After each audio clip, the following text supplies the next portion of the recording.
Hello everyone, welcome to मेरे हिंदी बच्चे। This is साक्षी अग्रवाल। सो ਅੱਜ ਤੋਂ ਆਪਾਂ ਪੜਨ ਜਾ ਰਹੇ ਹਾਂ ਇਕਨੋਮਿक्स। ओके, सो स्टार्ट ਕਰਦੇ ਹਾਂ। अगर ਆਪਾਂ ਗੱਲ ਕਰੀਏ ਕਿ ਇੰਡੀਅਨ ਇਕਨੋਮੀ ਕੈਸੀ ਹੈ, ਸੋ ਇੰਡੀਆ ਦੀ ਜਿਹੜੀ ਇਕਨੋਮੀ ਹੈ ਉਹ ਹੈਗੀ ਹੈ ਮਿਕਸਡ ਇਕਨੋਮੀ। ਮਿਕਸਡ ਇਕਨੋਮੀ ਦਾ ਮਤਲਬ ਕੀ ਹੈ ਕਿ ਉਹਦੇ ਪ੍ਰਾਈਵੇਟ ਸੈਕਟਰ ਦਾ ਵੀ ਰੋਲ ਹੈ ਤੇ ਪਬਲਿਕ ਸੈਕਟਰ ਦਾ ਵੀ ਰੋਲ ਹੈ। ਓਕੇ, ਮਤਲਬ ਪਬਲਿਕ ਪ੍ਰਾਈਵੇਟ ਐਂਟੀਟੀਜ਼ ਨੂੰ ਵੀ ਫਰੀडम ਦਿੱਤੀ ਜਾਂਦੀ ਹੈ ਕਿ ਉਹ ਜਿਵੇਂ ਆਪਣਾ ਬਿਜ਼ਨਸ ਕਰ ਸਕਣ ਕਰਨ, ठीक है। ते नाल ही गवर्नमेंट का भी कंट्रोल रहिंदा थोड़ा जिहा। ओके, सो अगर आप गल करिए जिहड़ी इंडिया की हाफ वर्किंग पॉपूलेशन है वो एग्रीकल्चर च वर्क कर रही है इस वक्त। ओके, तो 1/3 जिहड़े वर्कर्स ने वो इंप्लॉयड कौन कर रही है? Service industry. ठीक है, तो जिहड़ी सर्विस इंडस्ट्री है वो 2/3 कंट्रीब्यूट करदी है इंडिया का आउटपुट। हुण देखो, अगर आप गल करिए मिक्सड इकोनॉमी की, मिक्सड इकोनॉमी किहड़ी हुंदी है? वो सिस्टम जिहदे विच कैपिटलिज्म ते सोशलिज्म दोनों के एस्पैक्ट्स होण। देखो, अगर आप कैपिटलिज्म की गल करिए ना, तो कैपिटलिज्म का मेन मकसद की हुंदा है? Profit making. ठीक है, वो प्रॉफिट लई काम करते हैं। सोशलिज्म का मेन मकसद की हुंदा है? पब्लिक दा वेलफेयर। ठीक है, सो जिहड़ी मिक्सड इकोनॉमी है, इहदे विच दोनों का तड़का लग्या हुंदा है। ओके, ये चीज़ याद रखियो। जिहड़ी मिक्सड इकोनॉमिक सिस्टम है वो प्रोटैक्ट करदी है प्राइवेट प्रॉपर्टी नूं ते अलाउ करदी है इकनॉमिक फ्रीडम कि वो किस तरीके नाल अपना कैपिटल यूज़ करना चाहते हैं, बट गवर्नमेंट नूं अलाउ करदे हैं कि वो इंटरफेयर कर सकदे इकनॉमिक एक्टिविटीज़ दे विच ताकि वो अपने सोशल एम्स नूं पूरा कर सके। ओके, हुण इंडिया दे विच मिक्सड इकोनॉमी क्यों अडॉप्ट की गई है? ताकि एक हैल्थी बैलेंस बनिया रहे पब्लिक ते प्राइवेट सैक्टर दे विच, कोऑपरेशन रहे इन्हां दोनों सैक्टर्स दे विच। ठीक है, अनएम्प्लॉयमेंट ते पावर्टी घट सके ते नाल ही सोशल वेलफेयर है जिहड़ा वो भी वधदा अगर आप मिक्सड इकोनॉमी की गल करिए उहदे विच, क्योंकि मिक्सड इकोनॉमी दा मेन फीचर हुंदा वेलफेयर स्टेट। ठीक है, उस तो बाद नैक्सट हुण आपां गल करदे हां 5 ईयर प्लान दी। ठीक है, सब तो पहला देखो प्लान का मतलब की है। सो प्लान का मतलब की हुंदा है कि किस तरीके दे नाल जेड़े नेशन है वो अपने रिसोर्सिस नू यूज करे, उन्होंने करने आपां प्लान। हुण सपोज करो अगर आपां कुछ नया करना है, सपोज तुसी किसी एग्जाम की तैयारी कर रहे हो, ठीक है, तो तुसी एक टाइम टेबल बनाओगे ना, या आप कह सकते एक प्लान बनाओगे ना कि तुसी किस तरीके दे नाल स्टडी करोगे। ठीक है, सो इस तरीके दे नाल रिसोर्सिस बहुत ज़्यादा ने, तो एक नेशन जिहड़ी है उन्होंने भी प्लानिंग करनी पऊगी कि किवें रिसोर्सिस नू यूज करूगी। ओके, कुछ जर्नल गोल्स ते कुछ ऑब्जेक्टिव्स होणगे जिन्हां नू कि प्रॉपर एक period of time they which achieve करना पऊगा। हुण देखो, हमेशा कहंदे हैं ना कि अगर सपोज तुसी किसी एग्जाम की तैयारी कर रहे हो तो अपने छोटे छोटे गोल्स सैट करो पहला, फिर बड़े ते जाओ। जिवें अगर सपोज तुसी अगर आप गल करिए कि तुसी IAS की तैयारी कर रहे हो, ठीक है, तुहाडे कोल 1 साल है, जो तुसी पूरे साल का टाइम टेबल एक बारी च बना लोगे तो मेरे ख्याल च उन्होंने तुसी कदे फॉलो नहीं कर सकते। बट अगर तुसी वीकली टाइम टेबल तो स्टार्ट करोगे तो उन्होंने फॉलो करना ईजी होगा। ओके, सो मतलब क्या है कि मतलब तुसी अपना एक टारगेट सैट कर लिया कि ए वीक दे विच मैं इन्ना सिलेबस कवर करना है। अगर उहदा तुसी 90% भी कर देना तो ये तुहाडे लई अचीवमेंट है। ठीक है, सो ये गल कही हुई है कि प्लानिंग दे नाल की हुंदा एक स्पैसिफिक ऑब्जेक्टिव्स पूरे करने हुंदे स्पैसिफाइड पीरियड ऑफ टाइम दे विच। ठीक है, अगर आप इंडिया की गल करिए, इंडिया के भी जिहड़े प्लान्स है उन्होंने ड्यूरेशन से 5 ईयर्स की, तो उन्होंने इसलिए आप 5 ईयर प्लान्स भी बोल रहे हैं। तो जो 5 ईयर प्लान का कंसैप्ट है ये आपने बोरो किया होया सोवियत यूनियन तो। ओके, और तो बाद नैक्सट इकनॉमिक प्रोग्रामिंग कमेटी। जिहड़ी इकनॉमिक प्रोग्राम कमेटी है उन्होंने ऑल इंडिया कांग्रेस कमेटी ने बनाया सी ते इहदे चेयरमैन कौन सी? पंडित जवाहर लाल नेहरू। ओके, हुण जिहड़ी कमेटी है इहदा एम की सी? मेन एक प्लान बनाना जिहड़ा कि बैलेंस कर सके प्राइवेट ते पब्लिक पार्टनरशिप नू, अर्बन ते रूरल इकोनॉमीज नू। ठीक है, EPC ने 1948 दे विच रिकमेंड किया कि एक परमानेंट प्लानिंग कमीशन बनाई जाए इंडिया दे विच। सो मार्च 1950 दे विच, ठीक है, प्लानिंग कमीशन जिहड़ी है उन्होंने बनाई गई। ओके, जवाहर लाल नेहरू नू ओदा फर्स्ट चेयरमैन डिक्लेयर किया गया। ये फैक्ट्स इंपॉर्टेंट है, याद रखियो। और तो बाद हुण ऑब्जेक्टिव की है प्लानिंग दी, मतलब आप प्लानिंग कर रहे हैं, आप की चीज़ां दिमाग च रखांगे कि आप प्लानिंग क्यों कर रहे हैं। ਇਹਦੇ ਵਿੱਚ इकनॉमिक तो सोशल प्लानिंग होगी ताकि वेलफेयर स्टेट बना सकीए। ठीक है, इकनॉमिक ग्रोथ वाल ध्यान दिता जाऊगा, पावर्टी घटे ਉਹਦੇ ਵੱਲ ध्यान दिता जाऊगा, इंप्लॉयमेंट जनरेशन होवे ते लोग सैल्फ इंप्लॉयड भी होण ਉਹਦਾ भी ध्यान रखा जाऊगा। ठीक है, ट्रेडिशनल इकोनॉमी ਨੂੰ मॉडर्नाइज करना ये भी इंपॉर्टेंट है, स्पैशली एग्रीकल्चर सैक्टर ਦੇ ਵਿੱਚ। Then preamble, fundamental duties, fundamental right, directive principles of state policy ਦੇ ਵਿੱਚ ਜਿਹੜੀ ਵੀ ਗੱਲਾਂ ਕੀਤੀਆਂ ਹੋਈਆਂ ਨੇ ਕਿ ਇੱਕ ਐਡਿਕੁਏਟ ਮੀਨਸ ਆਫ ਲਿਵਲੀਹੁੱਡ ਪ੍ਰੋਵਾਈਡ ਕਰਨਾ, ਓਪਰਚੁਨਿਟੀਜ਼ ਪ੍ਰੋਵਾਈਡ ਕਰਨੀ, ਇੰਪਲੋਇਮੈਂਟ ਦੀ, ਸੋਸ਼ੋ ਇਕਨੋਮਿਕ ਆਰਡਰ ਪ੍ਰੋਵਾਈਡ ਕਰਨਾ, ਜਸਟਿਸ, ਇਕੁਐਲਿਟੀ ਤੇ ਬੇਸਡ। ਸੋ ਇਹ ਵੀ ਇਹਦਾ ਆਬਜੈਕਟਿਵ ਹੈ ਪਲੈਨਿੰਗ ਦਾ, ਜਿਹੜੇ 5 ਈਅਰ ਪਲਾਨਸ ਆਏ ਸੀ। ਉਹ ਤੋਂ ਬਾਅਦ ਇੱਕ ਹੋਰ ਜਿਹੜਾ ਮੋਸਟ ਇੰਪੋਰਟੈਂਟ ਪਲਾਨ ਹੈ ਉਹ ਕੀ ਹੈ ਕਿ ਇੰਡੀਆ ਨੂੰ ਸੈਲਫ ਰਿਲਾਇੰਟ ਬਣਾਉਣਾ, ਕਿ ਉਹਨੂੰ ਕਿਸੇ ਹੋਰ ਤੇ ਡਿਪੈਂਡ ਹੋਣ ਦੀ ਜ਼ਰੂਰਤ ਨਾ ਪਵੇ, ਇੰਡੀਆ ਖੁਦ ਤੇ ਹੀ ਡਿਪੈਂਡ ਹੋਵੇ, ਰॉ ਮਟੀਰੀਅਲ ਵੀ ਇੱਥੋਂ ਹੀ ਮਿਲੇ, ਇੱਥੇ ਹੀ ਬਣੇ ਚੀਜ਼ ਤੇ ਇੱਥੇ ਹੀ ਵੇਚੀਏ। ਓਕੇ, ਤੇ ਨਾਲ ਹੀ ਇਕਨੋਮਿਕ ਇਕੁਐਲਿਟੀ ਨੂੰ ਵੀ ਇਨਸ਼ੋਰ ਕਰਨਾ। ਸੋ ਹੁਣ ਆਪਾਂ 5 ਈਅਰ ਪਲਾਨਸ ਬਾਰੇ ਪੜ੍ਹਦੇ ਹਾਂ। ਸਭ ਤੋਂ ਪਹਿਲਾਂ ਆਪਾਂ ਗੱਲ ਕਰ ਰਹੇ ਹਾਂ ਫਸਟ 5 ਈਅਰ ਪਲਾਨ ਦੀ। ਇਹ 1951 ਤੋਂ ਲੈ ਕੇ 56 ਦੇ ਵਿੱਚ ਆਇਆ। ਓਕੇ, ਜਿਹੜਾ ਪਲਾਨ ਹੈ ਉਹ ਪ੍ਰਾਈਮ ਮਿਨਿਸਟਰ ਜਵਾਹਰ ਲਾਲ ਨਹਿਰੂ ਨੇ ਪਾਰਲੀਮੈਂਟ ਦੇ ਅੱਗੇ ਰੱਖਿਆ। ਠੀਕ ਹੈ, ਇਹ ਪਲਾਨ ਦੇ ਵਿੱਚ ਕੀ ਕਿਹਾ ਗਿਆ ਕਿ ਇੰਡੀਆ ਨੂੰ ਕਲੋਜ਼ਡ ਇਕਨੋਮੀ ਬਣਾਉਣਾ ਹੈ ਤੇ ਨਾਲ ਸੈਲਫ ਰਿਲਾਇੰਟ ਬਣਾਉਣਾ ਹੈ, ਕਿ ਇੰਡੀਆ ਨੂੰ ਸੈਲਫ ਰਿਲਾਇੰਟ ਕਲੋਜ਼ ਇਕਨੋਮੀ ਬਣਾਉਣਾ ਹੈ। ਠੀਕ ਹੈ, ਕਿ ਇਹਦੇ ਵਿੱਚ ਜ਼ਿਆਦਾ ਕਿਸੇ ਫੋਰਨ ਇਨਵੈਸਟਰਸ ਦਾ ਕੋਈ ਰੋਲ ਨਾ ਹੋਵੇ ਕਿਉਂਕਿ ਕਲੋਜ਼ ਇਕਨੋਮੀ ਹੈ, ਤੇ ਨਾਲ ਹੀ ਆਪਣੇ ਆਪ ਤੇ ਡਿਪੈਂਡੈਂਟ ਹੋਵੇ। ਠੀਕ ਹੈ, ਤੇ ਜਿਹੜਾ ਇਹ ਚੀਜ਼ ਸੀ ਇਹਨੂੰ ਡਿਵੈਲਪ ਕੀਤਾ ਸੀ ਪ੍ਰੋਫੈਸਰ PC ਮਹਾਲੋਂਬਿਸ ਨੇ। ਤੇ ਜਿਹੜਾ ਪਲਾਨ ਹੈ ਇਹਦੇ ਵਿੱਚ ਜਿਹੜੇ ਆਈਡੀਆਜ਼ ਸੀਗੇ ਉਹ USSR ਦੇ 5 ਈਅਰ ਪਲਾਨਸ ਜਿਹਨੂੰ ਕਿ ਡੋਮੇਰ ਨੇ ਡਿਵੈਲਪ ਕੀਤਾ ਸੀ ਉਸ ਚੋਂ ਵੀ ਲਿੱਤੇ ਗਏ ਸੀ। ਇਸ ਲਈ ਇਹ ਪਲਾਨ ਨੂੰ ਡੋਮੇਰ ਮਹਾਲੋਂਬਿਸ ਮਾਡਲ ਵੀ ਬੋਲਦੇ ਆ। ਇੰਪੋਰਟੈਂਟ ਫੈਕਟ ਹੈ, ਯਾਦ ਰੱਖਿਓ। ਇਹ ਪਲਾਨ ਦੇ ਵਿੱਚ ਪੁੱਛਿਆ ਜਾਂਦਾ ਪੇਪਰ ਦੇ ਵਿੱਚ ਕਿ ਐਸਾ ਕਿਹੜਾ 5 ਈਅਰ ਪਲਾਨ ਹੈ ਜਿਹਦੇ ਵਿੱਚ ਜ਼ਿਆਦਾ ਪ੍ਰਾਇੋਰਟੀ ਐਗਰੀਕਲਚਰ ਤੇ ਦਿੱਤੀ ਗਈ। ਠੀਕ ਹੈ, ਸੋ ਜਿਹੜਾ ਇਹ ਵਾਲਾ ਪਲਾਨ ਹੈ ਇਹਦੇ ਵਿੱਚ ਹਾਈਐਸਟ ਪ੍ਰਾਇੋਰਟੀ ਦਿੱਤੀ ਗਈ agriculture, irrigation and power projects ਨੂੰ। ਅਗਰ ਆਪਾਂ ਗੱਲ ਕਰੀਏ ਕਿ ਇਹ ਪਲਾਨ ਦੇ ਵਿੱਚ ਕੀ ਹੋਇਆ, ਕਾਫੀ ਸਾਰੇ ਇਰੀਗੇਸ਼ਨ ਪ੍ਰੋਜੈਕਟਸ ਲਗਾਏ ਗਏ ਜਿਵੇਂ ਕਿ ਭਾਖੜਾ ਡੈਮ, ਹੀਰਾਕੁੰਡ ਡੈਮ। ਓਕੇ, ਉਹ ਤੋਂ ਬਾਅਦ ਇਹਦੇ ਐਂਡ ਦੇ ਵਿੱਚ 5 Indian institutes of technology that is IITs ਹੈ ਜਿਹੜੇ ਉਹਨਾਂ ਨੂੰ ਸਟਾਰਟ ਕੀਤਾ ਗਿਆ।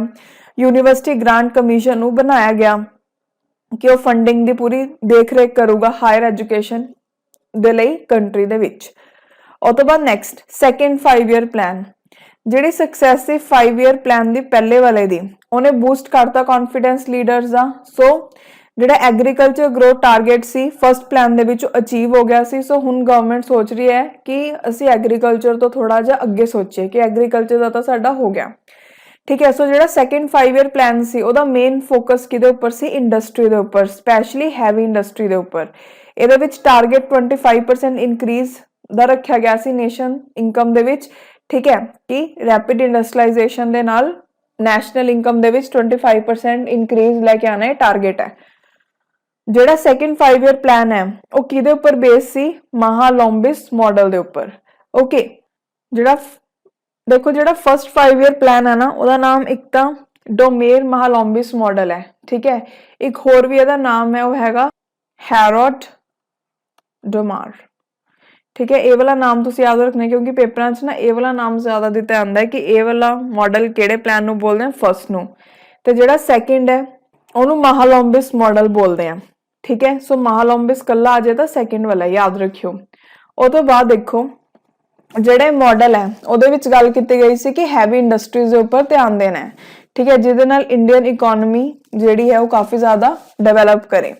ਇੰਡੀਆ ਦਾ ਜਿਹੜਾ ਸੈਕੰਡ 5 ਈਅਰ ਪਲਾਨ ਸੀ ਤੇ ਇੰਡਸਟਰੀਅਲ ਪਾਲਿਸੀ ਰੈਜ਼ੋਲੂਸ਼ਨ ਸੀ 1956 ਦੀ, ਉਹਨੇ ਇੱਕ ਵੇ ਡਿਵੈਲਪ ਕੀਤਾ ਤਾਂ ਕਿ ਪਬਲਿਕ ਸੈਕਟਰ ਤੇ ਲਾਇਸੈਂਸ ਰਾਜ ਦੀ ਡਿਵੈਲਪਮੈਂਟ ਹੋ ਸਕੇ। ਓਕੇ, ਉਹ ਤੋਂ ਬਾਅਦ ਹੁਣ ਕੁਝ ਅਚੀਵਮੈਂਟਸ ਦੇਖਦੇ ਹਾਂ। ਸਟੀਲ ਮਿਲਸ ਭਿਲਾਈ, ਦੁਰਗਾਪੁਰ, ਰੋਕੀਲਾ ਦੇ ਵਿੱਚ ਲਗਾਈ ਗਈ ਸੈਕੰਡ 5 ਈਅਰ ਪਲਾਨ ਦੇ ਦੌਰਾਨ। ਕੋਲ ਦੀ ਜਿਹੜੀ ਪ੍ਰੋਡਕਸ਼ਨ ਹੈ ਤੇ ਰੇਲਵੇ ਲਾਈਨਸ ਉਹਨਾਂ ਨੂੰ ਇੰਟਰੋਡਿਊਸ ਕੀਤਾ ਗਿਆ। ਐਟੋਮਿਕ ਐਨਰਜੀ ਕਮਿਸ਼ਨ ਨੂੰ ਬਣਾਇਆ ਗਿਆ 1957 ਦੇ ਵਿੱਚ ਹੋਮੀ ਜੇ ਬਾਵਾ ਨੂੰ ਫਸਟ ਚੇਅਰਮੈਨ ਬਣਾ ਕੇ। ਉਹ ਤੋਂ ਬਾਅਦ Tata institute of fundamental research ਨੂੰ ਐਸਟੈਬਲਿਸ਼ ਕੀਤਾ ਗਿਆ as a research institute. Okay, so ਇਹ ਸਭ ਚੀਜ਼ਾਂ ਯਾਦ ਰੱਖਣੀਆਂ। 1957 ਦੇ ਵਿੱਚ ਟੈਲੈਂਟ ਸਰਚ ਤੇ ਸਕਾਲਰਸ਼ਿਪ ਪ੍ਰੋਗਰਾਮ ਹੈ ਜਿਹੜਾ ਚਲਾਇਆ ਗਿਆ ਯੰਗ ਟੈਲੈਂਟ ਸਟੂਡੈਂਟਸ ਲਈ ਤਾਂ ਕਿ ਉਹਨਾਂ ਨੂੰ ਟ੍ਰੇਨ ਕੀਤਾ ਜਾਵੇ ਕਿ ਉਹ ਕਿਵੇਂ ਨਿਊਕਲੀਅਰ ਪਾਵਰ ਦੇ ਵਿੱਚ ਕੰਮ ਕਰ ਸਕਦੇ ਆ।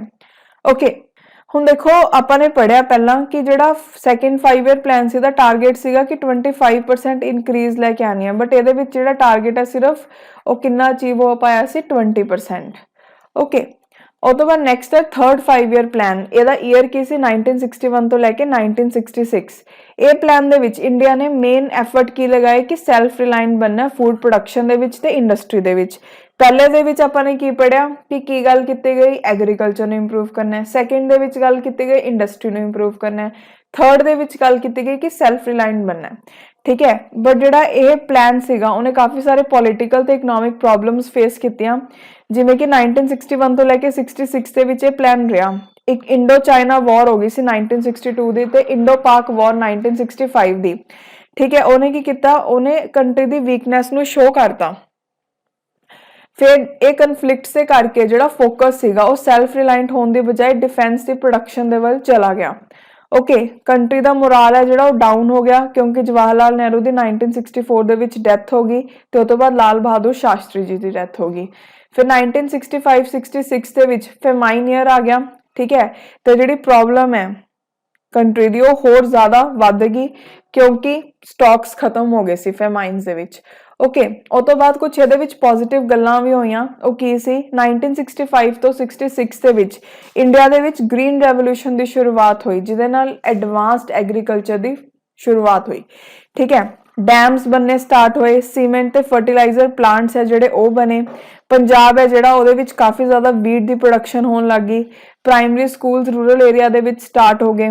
ਡੈਮੋਕ੍ਰੇਸੀ ਨੂੰ ਗ੍ਰਾਸਰੂਟ ਲੈਵਲ ਤੇ ਲਿਆਉਣ ਦੇ ਲਈ ਪੰਚਾਇਤ ਇਲੈਕਸ਼ਨ ਸਟਾਰਟ ਕੀਤੇ ਗਏ ਤੇ ਸਟੇਟਸ ਹੈ ਜਿਹੜੇ ਉਹਨਾਂ ਨੂੰ ਜ਼ਿਆਦਾ ਡਿਵੈਲਪਮੈਂਟ ਰਿਸਪੌਂਸਿਬਿਲਿਟੀਜ਼ ਦਿੱਤੀਆਂ ਗਈਆਂ। ਸਟੇਟ ਇਲੈਕਟ੍ਰਿਸਿਟੀ ਬੋਰਡਸ ਤੇ ਸਟੇਟ ਸੈਕੰਡਰੀ ਐਜੂਕੇਸ਼ਨ ਬੋਰਡਸ ਨੂੰ ਬਣਾਇਆ ਗਿਆ। ਠੀਕ ਹੈ, ਸਟੇਟਸ ਨੂੰ ਰਿਸਪੌਂਸਿਬਲ ਕਰਾਰ ਦਿੱਤਾ ਗਿਆ ਸੈਕੰਡਰੀ ਤੇ ਹਾਇਰ ਐਜੂਕੇਸ਼ਨ ਦੇ ਲਈ। ਸਟੇਟ ਰੋਡ ਟਰਾਂਸਪੋਰਟੇਸ਼ਨ ਕਾਰਪੋਰੇਸ਼ਨਸ ਨੂੰ ਬਣਾਇਆ ਗਿਆ ਤੇ ਲੋਕਲ ਰੋਡ ਬਿਲਡਿੰਗ ਹੈ ਜਿਹੜੀ ਉਹ ਵੀ ਸਟੇਟ ਦੀ ਰਿਸਪੌਂਸਿਬਿਲਿਟੀ ਕਰਤੀ। ਸੋ ਨੈਕਸਟ ਹੈ 4th 5 year ਪਲਾਨ 1969 ਤੋਂ ਲੈ ਕੇ 1974। ਠੀਕ ਹੈ, ਜਿਹੜਾ 4th 5 year ਪਲਾਨ ਸੀ ਉਹ ਫਸਟ ਪਲਾਨ ਸੀ ਜਿਹਨੂੰ ਕਿ ਇੰਦਰਾ ਗਾਂਧੀ ਗਵਰਨਮੈਂਟ ਨੇ ਲਾਂਚ ਕੀਤਾ। ਡਰਾਊਟਸ, ਡੀਵੈਲੂਏਸ਼ਨ ਤੇ ਇਨਫਲੇਸ਼ਨ ਤੇ ਜਦੋਂ ਰਿਸੈਸ਼ਨ ਆਇਆ ਹੋਇਆ ਉਸ ਕੰਡੀਸ਼ਨ ਦੇ ਵਿੱਚ। ਠੀਕ ਹੈ, ਜਦੋਂ ਇਹ ਪਲਾਨ ਨੂੰ ਲਾਂਚ ਕੀਤਾ ਗਿਆ ਤਾਂ ਪਾਪੂਲੇਸ਼ਨ ਵੀ ਕਾਫੀ ਜ਼ਿਆਦਾ ਇਨਕਰੀਜ਼ ਹੋ ਗਈ ਸੀ, ਅਨਇੰਪਲੋਇਮੈਂਟ ਵੀ ਵੱਧ ਗਈ ਸੀ, ਪਾਵਰਟੀ ਵੀ ਵੱਧ ਗਈ ਸੀ, ਮਤਲਬ ਇਕਨੋਮੀ ਦੀ ਬੈਂਡ ਵੱਜੀ ਹੋਈ ਸੀ। ਓਕੇ, ਤੇ ਇਹਦੇ ਨਾਲ ਹੀ ਇੱਕ ਹੋਰ ਚੀਜ਼ ਹੋ ਰਹੀ ਸੀ, ਉਹ ਕੀ ਸੀ ਕਿ ਜਿਹੜਾ ਈਸਟ ਪਾਕਿਸਤਾਨ ਹੈ ਜਿਹੜਾ ਕਿ ਹੁਣ ਨਿਊ ਇੰਡੀਪੈਂਡੈਂਟ ਬੰਗਲਾਦੇਸ਼ ਬਣ ਚੁੱਕਿਆ ਹੈ। ਠੀਕ ਹੈ, ਉੱਥੇ ਵੀ ਇੰਡੋ ਪਾਕਿਸਤਾਨ ਵਾਰ ਹੋ ਰਹੀ ਸੀ 1971 ਦੀ ਤੇ ਬੰਗਲਾਦੇਸ਼ ਲਿਬਰੇਸ਼ਨ ਵਾਰ ਹੈ ਜਿਹੜੀ ਉਹ ਵੀ ਹੋ ਰਹੀ ਸੀ।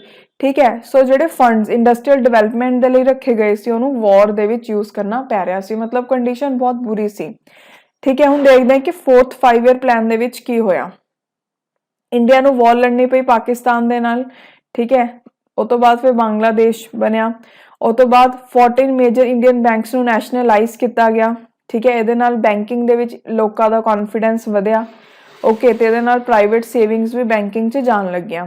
ਸੋ ਦੇਖੋ, ਇਹ ਪਲਾਨ ਦੇ ਐਂਡ ਤੇ ਇੱਕ ਹੋਰ ਚੀਜ਼ ਹੋ ਗਿਆ ਸੀ, ਇੰਡੀਆ ਨੇ ਸਮਾਈਲਿੰਗ ਬੁੱਧਾ ਨਾਮ ਦਾ ਆਪਰੇਸ਼ਨ ਨੂੰ ਪਰਫਾਰਮ ਕੀਤਾ। ਇੱਕ ਅੰਡਰਗਰਾਉਂਡ ਨਿਊਕਲੀਅਰ ਟੈਸਟ ਸੀ, ਇਹਨੂੰ 1974 ਦੇ ਵਿੱਚ ਪਰਫਾਰਮ ਕੀਤਾ ਗਿਆ ਤੇ ਆਇਲ ਕ੍ਰਾਈਸਿਸ ਆ ਗਏ ਸੀ 1973 ਤੇ, ਜਿਹਦੇ ਨਾਲ ਆਇਲ ਤੇ ਫਰਟੀਲਾਈਜ਼ਰ ਦੀ ਪ੍ਰਾਈਸ ਬਹੁਤ ਜ਼ਿਆਦਾ ਇਨਕਰੀਜ਼ ਹੋ ਗਈ ਸੀ, ਮਤਲਬ ਅਲਟੀਮੇਟਲੀ ਇਨਫਲੇਸ਼ਨ ਹੋਰ ਵੱਧ ਰਹੀ ਸੀ।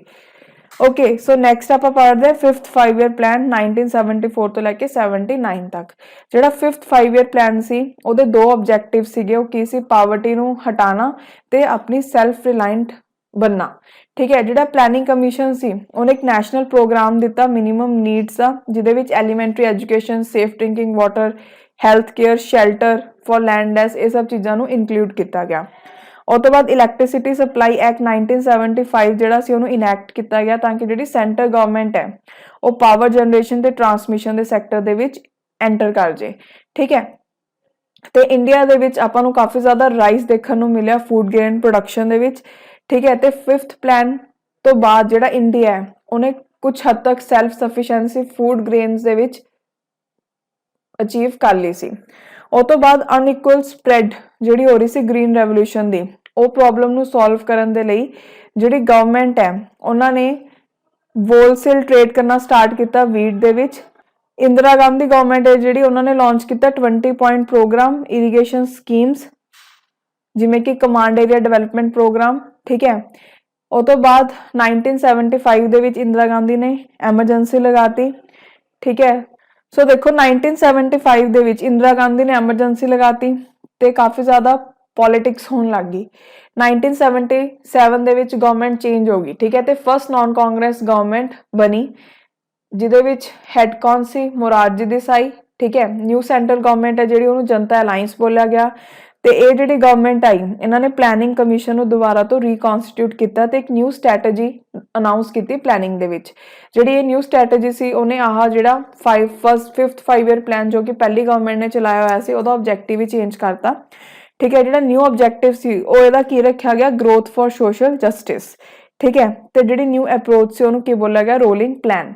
ਸੋ ਇਹਦੇ ਨਾਲ ਜਿਹੜਾ 5th 5 ਈਅਰ ਪਲਾਨ ਸੀ ਉਹਨੂੰ ਖਤਮ ਕਰ ਦਿੱਤਾ ਗਿਆ 1977 ਤੋਂ ਲੈ ਕੇ 78 ਦੇ ਵਿੱਚ। 5th 5 ਈਅਰ ਪਲਾਨ 79 ਤੱਕ ਚੱਲਣਾ ਸੀ ਬਟ 77 78 ਦੇ ਵਿੱਚ ਖਤਮ ਕਰ ਦਿੱਤਾ ਗਿਆ। ਠੀਕ ਹੈ, ਤੇ ਇਹਦੀ ਬਜਾਏ 6th 5 ਈਅਰ ਪਲਾਨ ਹੈ ਜਿਹੜਾ 1978 ਤੋਂ ਲੈ ਕੇ 83 ਤੱਕ ਉਹਨੂੰ ਚਲਾਇਆ ਗਿਆ ਤੇ ਉਹਨੂੰ ਰੋਲਿੰਗ ਪਲਾਨ ਦਾ ਨਾਮ ਦਿੱਤਾ ਗਿਆ। ਉਸ ਤੋਂ ਬਾਅਦ ਜਿਹੜੀ ਜਨਤਾ ਗਵਰਨਮੈਂਟ ਸੀ ਉਹਨਾਂ ਨੇ ਸੈਲਫ ਡਿਸਟਰਕਟ ਕੀਤਾ ਤੇ ਫਿਰ ਉਸ ਤੋਂ ਬਾਅਦ ਇੰਦਰਾ ਗਾਂਧੀ ਦੀ ਫਿਰ ਗਵਰਨਮੈਂਟ ਬਣ ਗਈ। ਇੰਦਰਾ ਗਾਂਧੀ ਮਤਲਬ ਫਿਰ ਪ੍ਰਾਈਮ ਮਿਨਿਸਟਰ ਬਣ ਗਈ। ਠੀਕ ਹੈ, ਉਸ ਤੋਂ ਬਾਅਦ ਇੰਦਰਾ ਗਾਂਧੀ ਨੇ ਜਿਹੜਾ ਜਨਤਾ ਗਵਰਨਮੈਂਟ ਦਾ ਰੋਲਿੰਗ ਪਲਾਨ ਸੀ ਉਹਨੂੰ ਡਸਟਬਿਨ 'ਚ ਸੁੱਟਤਾ। ਠੀਕ ਹੈ, ਵੀ ਇਹਨੂੰ ਨਹੀਂ ਅਸੀਂ ਮੰਨਦੇ ਮੁੰਦੇ। ਠੀਕ ਹੈ, ਉਸ ਤੋਂ ਬਾਅਦ ਫਿਰ ਤੋਂ ਜਿਹੜਾ ਪਹਿਲੇ ਵਾਲਾ 5th 5 ਈਅਰ ਪਲਾਨ ਦਾ ਡਿਊਰੇਸ਼ਨ ਸੀ ਉਹਨੂੰ ਹੀ ਕੰਟੀਨਿਊ ਕੀਤਾ ਗਿਆ। ਉਸ ਤੋਂ ਬਾਅਦ ਰੋਲਿੰਗ ਪਲਾਨ ਦੇਖਦੇ ਹਾਂ। ਜਿਹੜੀ ਜਨਤਾ ਗਵਰਨਮੈਂਟ ਉਹਨੇ 5 ਈਅਰ ਪਲਾਨ ਨੂੰ ਟਰਮੀਨੇਟ ਕਰਤਾ ਤੇ ਆਪਣਾ 6th 5 ਈਅਰ ਪਲਾਨ ਇੰਟਰੋਡਿਊਸ ਕੀਤਾ ਜਿਹਨੂੰ ਕਿ ਆਪਾਂ ਰੋਲਿੰਗ ਪਲਾਨ ਬੋਲਦੇ ਹਾਂ। ਸੋ ਦੇਖੋ ਰੋਲਿੰਗ ਪਲਾਨ ਕੀ ਹੈ, ਜਿਹੜਾ ਮੀਨਿੰਗ ਹੈ ਰੋਲਿੰਗ ਪਲਾਨ ਦਾ ਉਹ ਕੀ ਹੈ ਕਿ ਹਰੇਕ ਈਅਰ ਜਿਹੜੀ ਪਰਫਾਰਮੈਂਸ ਹੈ ਪਲਾਨ ਦੀ ਉਹਨੂੰ ਅਸੈਸ ਕੀਤਾ ਜਾਊਗਾ ਤੇ ਨਿਊ ਪਲਾਨ ਹਰੇਕ ਸਾਲ ਬਣਾਇਆ ਜਾਊਗਾ ਅਸੈਸਮੈਂਟ ਦੇ ਬੇਸਿਸ ਤੇ। ਹੁਣ ਐਡਵਾਂਟੇजेस ਕੀ ਰਹੇ, ਜਿਹੜਾ ਮੇਨ ਪਲਾਨ ਸੀ ਐਡਵਾਂਟੇਜ ਰੋਲਿੰਗ ਪਲਾਨ ਦਾ ਉਹ ਕੀ ਸੀਗਾ ਕਿ ਫਲੈਕਸੀਬਲ ਸੀਗੇ। ਠੀਕ ਹੈ, ਮਤਲਬ ਪਹਿਲੇ ਜਿਹੜੇ ਪਲਾਨ ਸੀ ਉਹ ਰਿਜਿਡ ਸੀਗੇ ਕਿ ਇਹ ਵਾਲੇ ਟਾਰਗੇਟ ਆਪਾਂ ਨੇ ਇੰਨੇ ਟਾਈਮ 'ਚ ਪੂਰੇ ਕਰਨੇ ਆ। ਇਹਦੇ ਵਿੱਚ ਐ ਨਹੀਂ, ਇਹਦੇ ਵਿੱਚ ਕੀ ਸੀ ਐਡਜਸਟਮੈਂਟਸ ਹੋ ਰਹੀਆਂ ਸੀ। ਠੀਕ ਹੈ, ਉਸ ਤੋਂ ਬਾਅਦ ਕਿ ਜਿਹੜੇ ਟਾਰਗੇਟਸ ਆ ਉਹਨਾਂ ਨੂੰ ਹਰ ਸਾਲ ਰਿਵਾਈਜ਼ ਕੀਤਾ ਜਾਂਦਾ ਸੀ ਤਾਂ ਇਹ ਕਈ ਵਾਰ ਡਿਫਿਕਲਟ ਵੀ ਬਣ ਜਾਂਦਾ ਸੀ ਟਾਰਗੇਟ ਨੂੰ ਪੂਰਾ ਕਰਨਾ। ਓਕੇ, ਅਗਰ ਆਪਾਂ ਓਵਰਆਲ ਗੱਲ ਕਰੀਏ ਜਿਹੜੇ ਰੋਲਿੰਗ ਪਲਾਨ ਉਹ ਅਨਸਕਸੈਸਫੁਲ ਰਹੇ। ਦੇਖੋ ਜਿਹੜੇ ਰੋਲਿੰਗ ਪਲਾਨ ਹੈ ਨਾ ਉਹ ਅੰਡਰ ਡਿਵੈਲਪਡ ਇਕਨੋਮੀਜ਼ ਜਿਵੇਂ ਕਿ ਮੈਕਸੀਕੋ ਮਿਆਂਮਾਰ ਹੈ ਉੱਥੇ ਤਾਂ ਇਹ ਅਨਸਕਸੈਸਫੁਲ ਰਹੇ ਸੀ। ਠੀਕ ਹੈ, ਤੇ ਉਹਨਾਂ ਨੂੰ ਡਿਸਕਾਰਡ ਕਰ ਦਿੱਤਾ ਗਿਆ ਸੀ ਬਟ ਡਿਵੈਲਪ ਨੇਸ਼ਨ ਜਿਵੇਂ ਕਿ ਜਾਪਾਨ ਪੋਲੈਂਡ ਦੇ ਵਿੱਚ ਇਹ ਕੁਝ ਹੱਦ ਤੱਕ ਸਕਸੈਸਫੁਲ ਰਹੇ। ਉਸ ਤੋਂ ਬਾਅਦ ਦੇਖੋ ਇੰਡੀਆ ਦੇ ਰੋਲਿੰਗ ਪਲਾਨ ਦਾ ਕੀ ਹੋਇਆ, ਪੋਲੀਟੀਕਲ ਪ੍ਰੋਬਲਮ ਕਰਕੇ ਮੋਰਾਰਜੀ ਦੇਸਾਈ ਨੂੰ ਰਿਜ਼ਾਈਨ ਕਰਨਾ ਪਿਆ ਤੇ ਚੌਧਰੀ ਚਰਨ ਸਿੰਘ ਹੈ ਜਿਹੜੇ ਉਹ ਫੇਲ ਹੋ ਗਏ ਪਾਰਲੀਮੈਂਟ ਦੀ ਮੈਜੋਰਿਟੀ ਨੂੰ ਪ੍ਰੂਵ ਕਰਨ ਦੇ ਵਿੱਚ ਐਜ਼ ਅਲਾਈਅੰਸ ਪਾਰਟਨਰ। ਠੀਕ ਹੈ, ਸੋ ਉਹਨਾਂ ਨੇ ਵਿਡਰਾਅ ਕਰ ਲਿਆ ਸੀ ਆਪਣਾ ਸਪੋਰਟ ਚੌਧਰੀ ਚਰਨ ਸਿੰਘ ਨੇ। ਸੋ ਇਸ ਲਈ ਜਿਹੜੀ ਮੋਰਾਰਜੀ ਦੇਸਾਈ ਦੀ ਗਵਰਨਮੈਂਟ ਉਹ ਗਿਰ ਗਈ ਸੀ। ਸੋ ਇਲੈਕਸ਼ਨਸ ਹੋਏ, ਇੰਦਰਾ ਗਾਂਧੀ ਫਿਰ ਪ੍ਰਾਈਮ ਮਿਨਿਸਟਰ ਬਣੀ। ਸੋ ਜਨਵਰੀ 1980 ਦੇ ਵਿੱਚ ਉਹਨਾਂ ਨੇ ਆਪਣੀ ਸਟ੍ਰੈਟਜੀ ਇੱਕ ਦਿੱਤੀ ਤੇ 6th ਪਲਾਨ ਨੂੰ ਸਟਾਰਟ ਕੀਤਾ ਗਿਆ 1 ਅਪ੍ਰੈਲ 1980 ਤੋਂ ਜਿਹੜਾ ਕਿ 31 ਮਾਰਚ 1985 ਤੱਕ ਚੱਲਿਆ। ਹੁਣ 6th 5 ਈਅਰ ਪਲਾਨ ਤੋਂ ਬਾਅਦ ਕੀ ਹੋਇਆ, ਮੈਸਿਵ ਇਨਵੈਸਟਮੈਂਟ ਕੀਤੀ ਗਈ ਸੋਸ਼ਲ ਸਰਵਿਸ ਦੇ ਵਿੱਚ। ਇਹ ਸੋਸ਼ਲ ਸਰਵਿਸ ਕਿਹੜੀਆਂ ਸੀ, ਮਤਲਬ ਕਿਹੜੇ ਸੈਕਟਰ 'ਚ ਇਨਵੈਸਟਮੈਂਟ ਕੀਤੇ ਗਏ ਜਿਵੇਂ education, health, family planning, housing and urban development ਤੇ other services.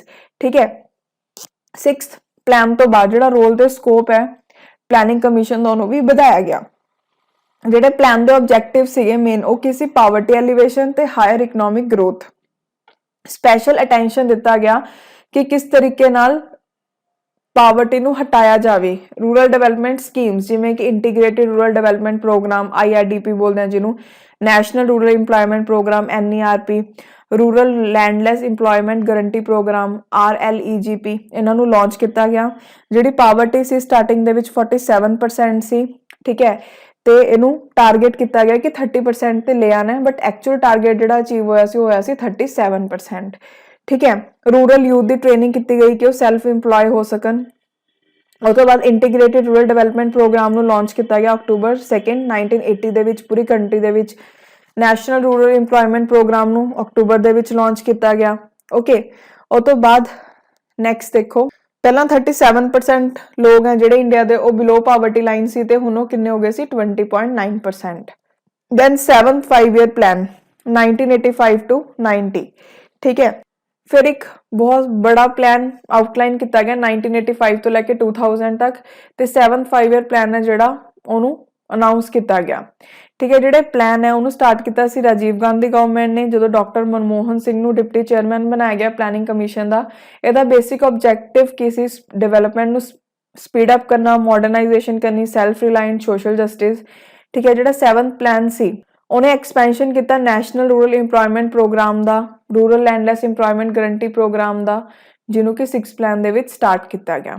Okay, so next ਆਪਣੇ ਕੋਲ ਹੈ ਐਨੂਅਲ ਪਲਾਨ। ਐਨੂਅਲ ਪਲਾਨ 1990 ਤੋਂ ਲੈ ਕੇ 1992 ਦੇ ਵਿੱਚ ਆਏ ਸੀ ठीक है। ਅਨਸਸਟੇਨੇਬਲ ਫਿਸਕਲ ਡੈਫਿਸਿਟ 1980 ਦੀ ਤੇ ਕਾਫੀ ਸਾਰੀ ਐਕਸਟਰਨਲ ਬੋਰੋਇੰਗ ਹੋ ਗਈ ਸੀ ਤਾਂ ਇਹਦੇ ਨਾਲ ਕਾਫੀ ਸਾਰੇ ਕ੍ਰਾਈਸਿਸ ਆ ਗਏ ਸੀ 1991 ਦੇ ਵਿੱਚ। ਫੋਰਨ ਐਕਸਚੇਂਜ ਰਿਜ਼ਰਵਸ ਹੈ ਜਿਹੜੇ ਉਹ $1 ਬਿਲੀਅਨ ਹੈਗੇ ਸੀ ਜਨਵਰੀ 1991 ਨੂੰ, ਜਿਹੜੇ ਕਿ ਸਫੀਸ਼ੀਐਂਟ ਸੀ ਸਿਰਫ 3 ਵੀਕਸ ਦੇ ਲਈ ਵੀ ਇੰਪੋਰਟ ਜੋ ਆਪਾਂ ਨੇ ਸਮਾਨ ਕਰਨਾ ਉਹਦੀ ਪੇਮੈਂਟ ਲਈ ਹੀ ਜਸਟ ਸਫੀਸ਼ੀਐਂਟ ਸੀ। ਸੋ ਕੰਟਰੀ ਹੈ ਜਿਹੜਾ ਉੱਤੇ ਕਾਫੀ ਸਾਰੀ ਐਕਸਟਰਨਲ ਓਬਲੀਗੇਸ਼ਨਸ ਆ ਗਈਆਂ ਸੀ। ਓਕੇ, ਸੋ ਇਸ ਲਈ ਜਿਹੜਾ ਨਿਊ ਪ੍ਰਾਈਮ ਮਿਨਿਸਟਰ ਸੀਗਾ ਉਸ ਟਾਈਮ ਤੇ ਨਰਸਿਮਹਾ ਰਾਓ ਤੇ ਉਹਨਾਂ ਦੇ ਫਾਈਨਾਂਸ ਮਿਨਿਸਟਰ ਮਨਮੋਹਨ ਸਿੰਘ, ਠੀਕ ਹੈ, ਤਾਂ ਇਹਨਾਂ ਨੇ ਕਾਫੀ ਸਾਰੇ ਰਿਫਾਰਮਸ ਕੀਤੇ ਜਿਨ੍ਹਾਂ ਨੂੰ ਆਪਾਂ ਬੋਲਦੇ ਹਾਂ ਲਿਬਰਲਾਈਜੇਸ਼ਨ। ਠੀਕ ਹੈ, ਇਹ ਕਿਉਂ ਕੀਤਾ ਗਿਆ ਤਾਂ ਕਿ ਕੰਟਰੀ ਨੂੰ ਟਰੈਕ ਤੇ ਲੈ ਕੇ ਆਇਆ ਜਾ ਸਕੇ। ਠੀਕ ਹੈ, ਤੇ ਇਹ ਤੋਂ ਬਾਅਦ ਇੰਡੀਆ ਦਾ ਜਿਹੜਾ ਫੋਰਨ ਕਰੰਸੀ ਰਿਜ਼ਰਵਸ ਹੈ ਉਹ ਫਿਰ ਇੰਨੇ ਜ਼ਿਆਦਾ ਕਦੇ ਵੀ ਨਹੀਂ ਘਟੇ, ਮਤਲਬ ਇੰਡੀਆ ਦੇ ਵਿੱਚ ਫੋਰਨ ਕਰੰਸੀ ਆਣੀ ਸਟਾਰਟ ਹੋ ਗਈ। ਓਕੇ, ਉਹ ਤੋਂ ਬਾਅਦ 1992 ਦੇ ਵਿੱਚ 2 ਐਨੂਅਲ ਪਲਾਨਸ ਆ ਜਿਹੜੇ ਉਹ ਆਏ, ਪਹਿਲਾ 1990 ਤੋਂ ਲੈ ਕੇ 91 ਤੱਕ ਤੇ ਸੈਕਿੰਡ 1991 ਤੋਂ ਲੈ ਕੇ 92 ਤੱਕ। ਓਕੇ, ਉਹ ਤੋਂ ਬਾਅਦ ਨੈਕਸਟ ਹੈ 8th 5 ਈਅਰ ਪਲਾਨ 1992 ਤੋਂ ਲੈ ਕੇ 1997। ਪੋਲੀਟੀਕਲ ਟਰਮੋਇਲ ਦੀ ਵਜ੍ਹਾ ਤੋਂ ਸੈਂਟਰ ਤੇ ਗਲੋਬਲ ਇਕਨੋਮਿਕ ਚੇਂਜਸ ਦੀ ਵਜ੍ਹਾ ਤੋਂ, ਠੀਕ ਹੈ, 8th ਪਲਾਨ ਹੈ ਜਿਹੜਾ ਉਹ 1990s 'ਚ ਨਹੀਂ ਆ ਪਾਇਆ। ਨੈਸ਼ਨਲ ਡਿਵੈਲਪਮੈਂਟ ਕਾਊਂਸਿਲ ਨੇ ਫਾਰਮੈਟ ਪਲਾਨ ਦਾ ਰੈਟੀਫਾਈ ਕੀਤਾ। ਇਹ ਡਿਸਾਈਡ ਕੀਤਾ ਗਿਆ ਕਿ ਜਿਹੜਾ 8th 5 ਈਅਰ ਪਲਾਨ ਹੈ ਉਹ 1 ਅਪ੍ਰੈਲ 1992 ਨੂੰ ਕਮੈਂਸ ਕੀਤਾ ਜਾਊਗਾ। ਓਕੇ, ਉਹ ਤੋਂ ਬਾਅਦ ਇਹਦੇ ਮੇਨ ਆਬਜੈਕਟਿਵਸ ਕੀ ਸੀ? ਸਭ ਤੋਂ ਪਹਿਲਾਂ ਇੰਪਲੋਇਮੈਂਟ ਕ੍ਰੀਏਟ ਕਰਨਾ, primary health facilities, drinking water, vaccination provide ਕਰਨਾ, growth and diversification agriculture activities the, basic infrastructure ਨੂੰ ਸਟਰੈਂਥਨ ਕਰਨਾ। ਓਕੇ, ਤੇ ਉਹ ਤੋਂ ਬਾਅਦ ਅਗਰ ਆਪਾਂ ਇਹਦਾ ਕ੍ਰਿਟੀਕਲੀ ਓਵਰਵਿਊ ਲਈਏ ਤਾਂ ਜਿਹੜਾ 8th 5 ਈਅਰ ਪਲਾਨ ਹੈ ਉਹਨੂੰ ਰਾਓ ਐਂਡ ਮਨਮੋਹਨ ਪਲਾਨ ਵੀ ਬੋਲਦੇ ਆ, ਬਸ ਇੰਨਾ ਯਾਦ ਰੱਖਣਾ ਤੁਸੀਂ।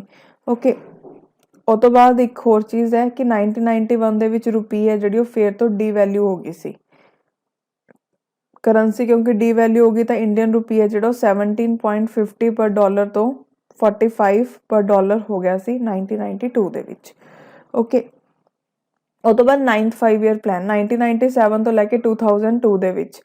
ਹੁਣ ਦੇਖੋ ਜਿਹੜਾ 9th ਪਲਾਨ ਸੀਗਾ ਉਹਦਾ ਮੇਨ ਆਬਜੈਕਟਿਵ ਕੀ ਸੀ? Growth with social justice and equality. Okay, ਇਹਦੇ ਵਿੱਚ ਇੰਪੋਰਟੈਂਸ ਦਿੱਤੀ ਗਈ ਐਗਰੀਕਲਚਰ ਗਰੋਥ ਨੂੰ ਵੀ। Regulation of debt program were emphasised to improve governments financial position, government ਦੀ ਫਾਈਨੈਂਸ਼ੀਅਲ ਪੋਜੀਸ਼ਨ ਸੁਧਾਰਨ ਲਈ ਵੀ ਸਟੈਪਸ ਲਿੱਤੇ ਗਏ। ਓਕੇ, ਉਹ ਤੋਂ ਬਾਅਦ ਇਹਨੂੰ ਡਿਵੈਲਪ ਕੀਤਾ ਗਿਆ 4 ਇੰਪੋਰਟੈਂਟ ਡਾਇਮੈਂਸ਼ਨਸ ਦੇ ਵਿੱਚ: improving quality of life, generation of productive employment, creation of regional balances ਤੇ self reliance। ਓਕੇ, ਉਹ ਤੋਂ ਬਾਅਦ ਜਿਹੜੀ ਐਵਰੇਜ ਟਾਰਗੇਟ ਗਰੋਥ ਰੇਟ ਸੀ ਉਹ ਹੋਇਆ ਸੀ 6.5, ਬਟ ਅਚੀਵ ਕਿੰਨਾ ਕੀਤਾ ਗਿਆ? 5.5, ਮਤਲਬ ਰੱਖਿਆ ਇੰਨਾ ਗਿਆ ਸੀ ਬਟ ਅਚੀਵ ਇੰਨਾ ਹੀ ਹੋਇਆ। ਉਹ ਤੋਂ ਬਾਅਦ ਨੈਕਸਟ ਹੈ 10th 5 ਈਅਰ ਪਲਾਨ 2002 ਤੋਂ ਲੈ ਕੇ 2007 ਤੱਕ। ਠੀਕ ਹੈ, ਜਿਹੜਾ 10th ਪਲਾਨ ਸੀ ਉਹਨੂੰ ਲਾਂਚ ਕੀਤਾ ਸੀ ਅਟਲ ਬਿਹਾਰੀ ਵਾਜਪਾਈ ਗਵਰਨਮੈਂਟ ਨੇ 21 ਦਸੰਬਰ 2002 ਦੇ ਵਿੱਚ। ਜਿਹੜਾ ਇਹ ਪਲਾਨ ਹੈ ਉਹਨੇ ਬੈਕਗਰਾਉਂਡ ਪ੍ਰਿਪੇਅਰ ਕਰਤਾ ਸੀਗਾ ਲਿਬਰਾਈਜੇਸ਼ਨ ਤੋਂ ਬਾਅਦ ਕਿ ਹੁਣ ਕਾਫੀ ਜ਼ਿਆਦਾ ਬੈਟਰ ਐਕਸਪੈਕਟੇਸ਼ਨਸ ਹੋ ਸਕਦੀਆਂ ਨੇ, ਮਤਲਬ ਹੁਣ ਹੋਰ ਗਰੋਥ ਹੋ ਸਕਦੀ ਹੈ। ਓਕੇ, ਜਿਹੜੀ ਇਕੋਨਮੀ ਹੈ ਉਹ ਐਕਸਲਰੇਟ ਹੋ ਗਈ ਸੀ 10th ਪਲਾਨ ਦੇ ਵਿੱਚ, ਮੀਨਸ 2002 ਤੋਂ ਲੈ ਕੇ 2006-7 ਦੇ ਵਿੱਚ। ਠੀਕ ਹੈ, ਤੇ ਐਵਰੇਜ ਗਰੋਥ ਰੇਟ ਕਿੰਨਾ ਹੋ ਗਿਆ ਸੀ? 7.7, ਜੋ ਕਿ ਹਾਈਐਸਟ ਸੀ ਕਿਸੇ ਵੀ ਪਲਾਨ ਦੇ ਵਿੱਚ। ਓਕੇ, ਨੈਸ਼ਨਲ ਇਨਕਮ ਹੈ ਜਿਹੜੀ 7.6% ਨਾਲ ਇਨਕਰੀਜ਼ ਹੋ ਗਈ, ਪਰ ਕੈਪੀਟਾ ਇਨਕਮ 6% ਨਾਲ। ਇੰਡਸਟਰੀਅਲ ਪ੍ਰੋਡਕਸ਼ਨ ਹੈ ਜਿਹੜੀ ਉਹ 8.6% ਪਰ ਈਅਰ ਹੋ ਗਈ ਸੀ, ਮਤਲਬ ਕਾਫੀ ਜ਼ਿਆਦਾ ਗਰੋਥ ਦੇਖਣ ਨੂੰ ਮਿਲੀ। ਓਕੇ, ਸੋ ਬਸ ਇਹ ਯਾਦ ਰੱਖਣਾ। ਉਹ ਤੋਂ ਬਾਅਦ ਇੱਕ ਹੋਰ ਚੀਜ਼ ਹੈ, ਯੂਪੀਏ ਗਵਰਨਮੈਂਟ ਹੈ ਜਿਹੜੀ ਉਹਨਾਂ ਨੇ ਐਨਡੀਏ ਦੀ ਕਾਫੀ ਸਾਰੀ ਸਕੀਮਸ ਨੂੰ ਕੰਟੀਨਿਊ ਰੱਖਿਆ ਤੇ ਉਹਨਾਂ ਨੇ ਲਾਂਚ ਕੀਤੀ ਭਾਰਤ ਨਿਰਮਾਣ ਤਾਂ ਕਿ ਰੂਰਲ ਇਨਫਰਾਸਟ੍ਰਕਚਰ ਨੂੰ ਅਪਗ੍ਰੇਡ ਕੀਤਾ ਜਾ ਸਕੇ। ਉਹ ਤੋਂ ਬਾਅਦ ਨੈਕਸਟ ਹੈ 11th 5 year plan. India 11th 5 year plan 'ਚ ਇਕਨੋਮਿਕ ਗਰੋਥ ਦੇ ਨਾਲ ਐਂਟਰ ਕੀਤਾ। ਓਕੇ, 10th ਪਲਾਨ ਦੇ ਨਾਲ ਇੰਡੀਆ ਜਿਹੜਾ ਹੈ ਉਹ one of the fastest growing economies ਬਣ ਗਈ ਵਰਲਡ ਦੀ 11th ਪਲਾਨ ਦੇ ਇਨੀਸ਼ੀਅਲ ਈਅਰਸ ਦੇ ਵਿੱਚ। ਓਕੇ, ਇੰਡੀਆ ਦੀ ਜਿਹੜੀ ਇਕਨੋਮਿਕ ਗਰੋਥ ਹੈ ਉਹ ਕਾਫੀ ਸਾਰੇ ਅਲੱਗ-ਅਲੱਗ ਡਾਇਮੈਂਸ਼ਨਸ ਦੇ ਵਿੱਚ ਇੰਪਰੂਵ ਹੋ ਰਹੀ ਸੀ। ਓਕੇ, ਜਿਹੜਾ ਗਰੋਥ ਰੇਟ ਹੈ ਉਹ ਕਿੰਨਾ ਹੋ ਰਿਹਾ ਸੀ? 8% 11th ਪਲਾਨ ਦੇ ਵਿੱਚ। ਠੀਕ ਹੈ ਜੀ, ਬਟ ਇਹਦੇ ਵਿੱਚ ਜਿਹੜਾ ਪਲਾਨ ਦਾ ਟਾਰਗੇਟ ਰੱਖਿਆ ਗਿਆ ਸੀ ਕਿ ਕਿੰਨੀ ਗਰੋਥ ਹੋਊਗੀ? 9%, ਬਟ ਅਚੀਵ ਕਿੰਨਾ ਹੋਇਆ? 8%। ਉਹ ਤੋਂ ਬਾਅਦ 5 ਈਅਰ ਪਲਾਨਸ, ਇੱਥੇ ਈਅਰ ਦਿੱਤੇ ਹੋਏ ਨੇ ਵੀ ਕਿਹੜਾ ਕਦੋਂ ਆਇਆ। ਓਕੇ, ਸੋ ਤੁਸੀਂ ਇਹਨੂੰ ਵੀ ਦੇਖ ਸਕਦੇ ਹੋ ਈਅਰ ਲਈ, ਜਿਵੇਂ 11th ਪਲਾਨ 2007 ਤੋਂ ਲੈ ਕੇ 2012 ਤੱਕ, 12th ਪਲਾਨ 2012 ਤੋਂ ਲੈ ਕੇ 2017 ਤੱਕ। ਤੇ ਉਸ ਤੋਂ ਬਾਅਦ ਫਿਰ ਨੀਤੀ ਆਯੋਗ ਦੀ ਫਾਰਮੇਸ਼ਨ ਹੋ ਗਈ ਸੀ, ਠੀਕ ਹੈ, ਪਲੈਨਿੰਗ ਕਮਿਸ਼ਨ ਨੂੰ ਕੱਟ ਕੇ। ਓਕੇ, ਸੋ ਦੈਨ ਹੁਣੇ ਪਲੈਨਿੰਗ ਦੀ ਅਚੀਵਮੈਂਟਸ ਕੀ ਰਹੀ? ਨੈਸ਼ਨਲ ਇਨਕਮ ਇਨਕਰੀਜ਼ ਹੋ ਗਈ, India one of the largest ਤੇ ਇਮਰਜਿੰਗ ਇਕੋਨਮੀਜ਼ ਬਣ ਗਈ ਏਸ਼ੀਆ ਦੇ ਵਿੱਚ। ਇੰਡੀਆ 5th ਲਾਰਜੈਸਟ ਇਕੋਨਮੀ ਬਣ ਗਈ 2019 ਦੇ ਵਿੱਚ। ਯੂਨਾਈਟਿਡ ਕਿੰਗਡਮ ਤੇ ਫਰਾਂਸ ਨੂੰ ਵੀ ਪਿੱਛੇ ਛੱਡਤਾ, ਠੀਕ ਹੈ। ਇੰਡੀਆ ਦੀ ਜਿਹੜੀ GDP ਉਹ 3rd ਹੋ ਗਈ in terms of purchasing power. Social indicators like IMR MMR literacy rate 'ਚ ਵੀ ਦੇਖਣ ਨੂੰ ਮਿਲੇ ਇੰਪਰੂਵਮੈਂਟ। ਉਹ ਤੋਂ ਬਾਅਦ ਸੀਮੈਂਟ, ਫਰਟੀਲਾਈਜ਼ਰ, ਸਟੀਲ, ਫਾਰਮਾ, ਇਹਨਾਂ ਸਾਰੇ ਸੈਕਟਰਸ ਦੇ ਵਿੱਚ ਗਰੋਥ ਦੇਖਣ ਨੂੰ ਮਿਲੀ। ਐਗਰੀਕਲਚਰ ਗਰੋਥ ਵੀ ਦੇਖਣ ਨੂੰ ਮਿਲੀ। ਉਹ ਤੋਂ ਬਾਅਦ ਸੋ ਅੱਜ ਲਈ ਇੰਨਾ ਹੀ ਡਿਸਕਸ ਕਰਦੇ ਹਾਂ। ਓਕੇ, ਜਿਹੜੇ ਬਾਕੀ ਦੇ ਕਨਸੈਪਟਸ ਆ ਨੈਕਸਟ ਲੈਕਚਰ 'ਚ ਦੇਖਾਂਗੇ। ਸੋ ਮਿਲਦੇ ਹਾਂ ਨੈਕਸਟ ਲੈਕਚਰ ਦੇ ਵਿੱਚ। ਅੱਜ ਲਈ ਇੰਨਾ ਹੀ। Thank you so much.